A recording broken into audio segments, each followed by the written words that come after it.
Salut à toutes et à tous, c'est Waki. Aujourd'hui on se retrouve pour une toute nouvelle vidéo. Aujourd'hui c'est la 4ème vidéo anecdote qui sera beaucoup plus drôle et plus palpitante. Et on se retrouve avec Elias. Et oui, je suis de retour. Pour la première anecdote, on avait prévu de partir en exploration dans un urbex qui était immense. On avait prévu la journée entière pour faire des posts Instagram.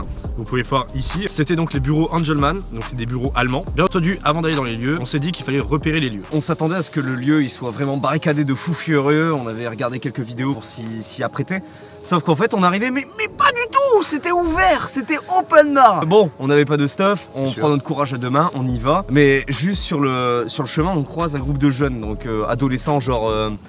Ils ont à peu près genre entre 15 et 17 ans, enfin max, enfin c'est des adolescents. Et on arrive à rentrer dans le lieu, on arrive à pénétrer, on arrive dans la cour principale. Alors la cour je suis pas trop sûr, moi j'aurais plutôt dit la jungle.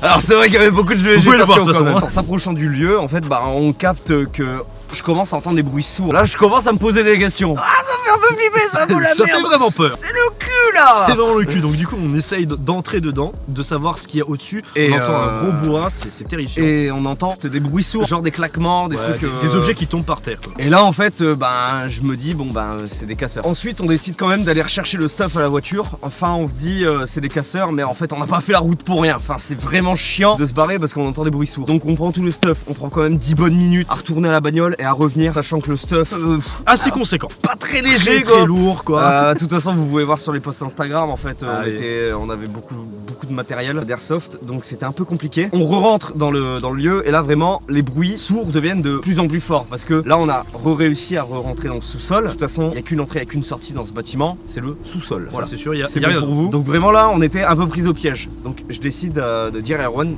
de se cacher. Donc là on se cache, on est donc dans les sous-sols, on était entré, on avait ramené tout le stuff dedans et on commence à entendre les voix de plus en plus se rapprocher, devenir un peu plus proche de nous. Ensuite il y aura forcément une confrontation. On se dit il faut vraiment qu'on essaye de voir ce que c'est, comme ça qu'on voit nous avant que eux nous voient, histoire de pouvoir se préparer mentalement et même physiquement peut-être. Et là Elias, donc mon bon Elias, voit 4 ombres qui étaient un peu grandes, mais après ils étaient un peu loin. Mais plus ils se rapprochaient, plus c'était des voix aiguës. En fait on n'arrivait pas vraiment à distinguer au début quel était réellement l'objet des gens. En fait on savait vraiment pas ce que c'est. Parce qu'en fait il y a tout qui s'assemble. Parce que qu'est-ce que des voix aiguës? Deux enfants. Je capte que les voix aiguës ne sont pas féminines, enfin si il y a une partie de féminine, vous allez comprendre après. Je capte que c'est des gosses. Donc là en fait je regarde Erwan, je fais putain mais prépare ta lampe torche gros. Mais dans tous les cas on prépare notre lampe torche et ces enfoirés vu que c'est des gosses ils nous ont fait peur pour rien. Tout le long on a stressé comme des clochards. C'est complètement con. On s'attendait à quelque chose d'extrême. Parce que vraiment ils foutaient un bordel mais incroyable. On est sortis dans le couloir tapis dans l'ombre comme des fantômes et on leur a foutu une de ces trouilles, mais c'était incroyable. La première question, en fait la première phrase que je fais c'est mais qu'est-ce que vous faites? Genre c'est vraiment violent quoi. Ils se chiaient dessus littéralement. On a joué la pression parce que là en fait on était vraiment dans le couloir principal. Il n'y a pas 17 sorties, il y en a qu'une, on le rappelle. Et on squatte cette sortie. C'est ça. Donc tout simplement ce qui se passe c'est que je leur demande mais qu'est-ce qu'ils foutent là? Ils ne répondent pas. Et là je fais quel âge avez-vous? Et cette question elle était magique parce que d'une voix fébrile j'entends le petit gosse du milieu. On a entre 13 et 15 ans. Je fais oh putain je vais les démarrer. Je vais le démarrer cet enculé. Et genre mais sans aucune pression.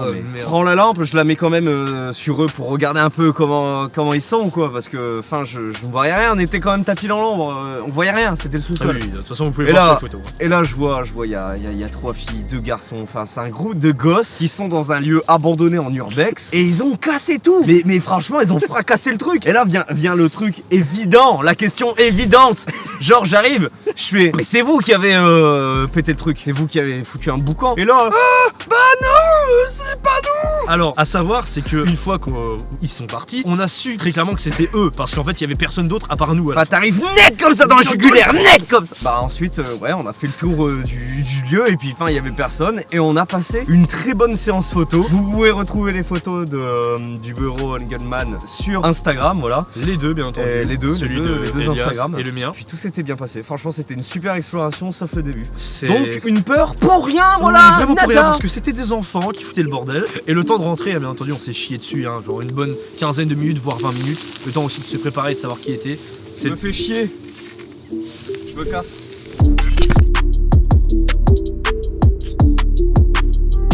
Pour la deuxième anecdote, celle-ci est beaucoup plus violente, beaucoup plus grosse et tout commence le jeudi matin à 2h. 2h du matin, je voulais montrer vite fait la M4 à mon pote, donc comment elle fonctionnait. J'ai testé, le fusible s'est désintégré en fait tout simplement, il est mort. Donc j'ai plus d'M4, sympa. On dort tranquillement le lendemain, donc pour faire encore une fois des photos bien entendu avec ce petit con. Et bah on prend ma voiture tranquillement. Mon pote à qui j'ai montré la M4 qui s'est bien sûr défoncé. J'ai un peu le seum toujours. Elle est toujours morte, hein. Elle fonctionne Oui, toujours non, pas. j'ai eu hein, un peu la flemme de la refaire. Mais ça c'est autre chose, ok. Donc mon pote rentre dans ma voiture et là on entend un crack. Alors je peux vous le refaire, un crack. Parce qu'en fait son futal, là ici là, vous ne voyez pas c'est pas grave, mais il s'est vraiment déchiré. Les couilles là. Juste Les comme ça là. couilles. Et bah là, Les tout là, couilles. il est mort. Du coup, un futal en moins, une M4 en...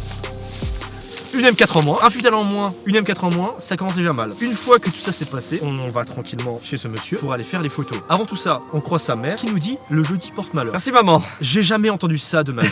J'ai jamais eu de problème avec le jeudi. Mais bizarrement, ce jeudi porte vraiment malheur. Alors tranquillement, on prend ce jeune homme, on part pour aller chercher du matos, donc de chez une de ses connaissances. Ensuite, bah tranquillement, on va se prendre à manger parce qu'on a faim. Bien entendu, on a récupéré du matos, on a récupéré machin.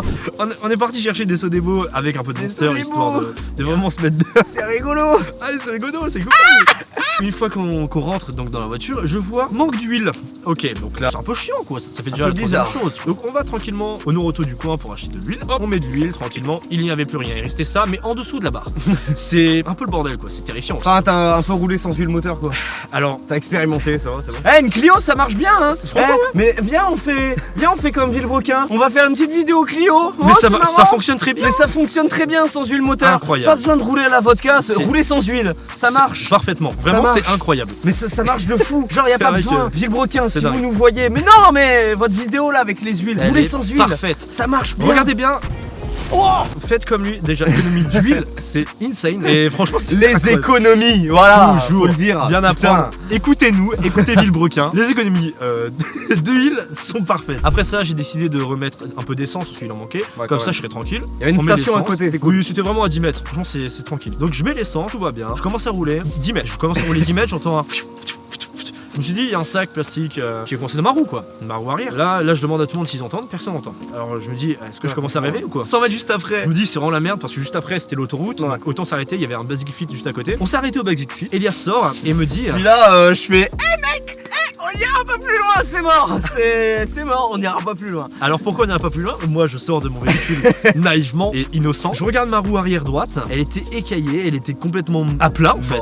Elle était vraiment à plat, genre la roue elle est normale, et bah nous elle était comme ça, mais genre dans le sol carrément. Terrifiant. Je vois bien les économies d'huile, mais pas les économies de pneus. Ouais, les vraiment. pneus, Non, ça, les ça pneus, marche pas. non. Achetez des pneus, Ouais. genre régulièrement. C'est Faites terrifiant. pas comme ce connard, il vient, il fait 400 bornes, il vérifie pas ses Alors pneus. justement, j'ai refait 400 bornes actuellement, je n'ai pas de roue de secours. Ça va venir après, vous allez comprendre pourquoi dans l'anecdote. Ça va venir après. C'est juste après vraiment. Et bah on s'était arrêté à côté, donc on pourrait revenir tranquillement mettre quelques barres histoire de rentrer chez Elias pour prendre sa fameuse 206. Donc là, en fait, ce qui se passe, bah, c'est qu'on prend ma 206. Parce que voilà, sa voiture est un peu morte. T'as expliqué la roue de secours? Non. Non? Bah, en fait, Non. il y a plus de roue de secours. Parce que on avait option de toujours prendre sa voiture. Parce que Oui. sa voiture, elle est mieux. Parce que moi, j'ai pas de turbo dans ma 206 de merde! On regarde sa roue. Et puis, la pire roue de secours au monde, même la roue qui était crevée, était mieux que sa roue. Ah oui, et justement, avant de sortir cette fameuse roue, on a galéré une bonne dizaine de minutes parce que ce système c'est de la merde. Ouais, Le système Clio, ça pue sa grand-mère. Clio, vous jouez du cul. Genre Enfin, vraiment, c'est faites ouf. pas ce genre de système, c'est Vraiment, nul à chier.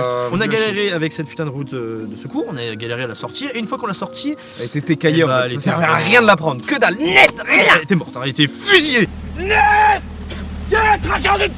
On prend tout le matos, on la fout dans la 206 et on décide de partir là-bas. On arrive sur les lieux, Ouais. ils avaient déjà fait un repérage, sauf que moi non, pas du tout. Moi j'ai Ah découvert. oui, du coup, Je suis en mode, ça- ah putain mon dieu mes yeux! c'était vraiment beau. Hein, par Donc contre, c'était incroyable, c'était super beau, franchement. Mais j'étais assez sur le cul de la grandeur de la chose en fait. Parce que le lieu- C'est vrai qu'il était immense, hein, franchement c'était incroyable. Ce qui est bon à savoir, c'est qu'il y a un grand. Continue. Ce qui est bon à savoir, c'est qu'il y a un grand champ à traverser, donc c'est chiant avec le matos. On avait vraiment un matos en cuir, on avait 2 gros sacs, plus les gilets tactiques, tout ce qu'il y avait sur nous. Petite vidéo d'extrait, je crois que je l'ai encore. Alors, on galère.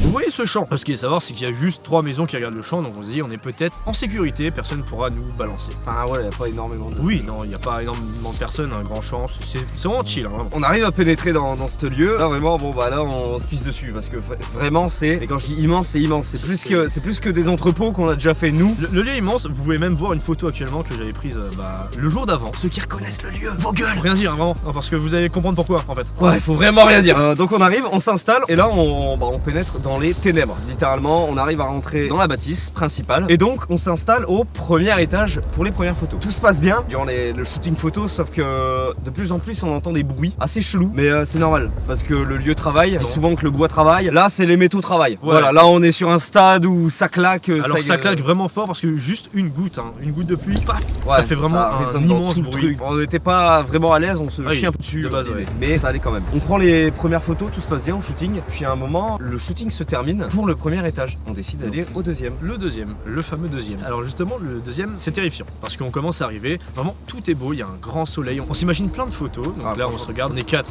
sur le lieu, on s'imagine les photos, on s'imagine ce qu'on peut faire, et vraiment, l'imagination va très vite partir parce que on entend des grosses détonations, donc on sait pas d'où ça vient. Mais là, c'est pas le lieu qui travaille, c'est vraiment des détonations. On parle vraiment d'explosion. C'est vraiment très violent. Donc Elias, il se décide de se pencher pour voir ce qui se passe parce que ça commence à être vraiment répétitif. Donc c'est le bordel. Donc je me dis bon, bah, on est en pleine démolition. Enfin, c'est sympa. Et je me penche sur le premier rebord que je vois du bâtiment qui donne accès vraiment à la cour principale. Donc le hall, il y a une grande cour. Enfin voilà. Je pense que c'était des quais de déchargement, un truc comme ça. Donc oui, c'était immense. Et là vraiment, tout s'est passé extrêmement vite. Enfin, j'ai vu ma vie défiler. Je me suis pris une fusée d'autodéfense devant ma gueule. Petite image d'illustration, ce que c'est une fusée d'autodéfense.